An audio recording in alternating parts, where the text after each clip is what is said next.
దేవునికి ప్రియమైన వారలారా, ఈరోజు మన యొక్క ధ్యాన అంశము అపోస్తుల కార్యములు 8వ అధ్యాయము 35వ వచనం. అందుకు ఫిలిప్పు నోరు తెరిచి ఆ లేఖనమును అనుసరించి అతనికి యేసును గూర్చిన సువార్త ప్రకటించెను. దేవుడి మాటలు దీవించునుగాక.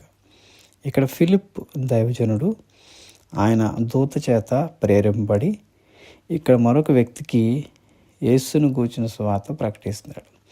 ఈ వ్యక్తి ఎవరినంటే ఆయన ఒక నపుంసకుడు, ఇథియోపియా దేశానికి సంబంధించిన వాడు.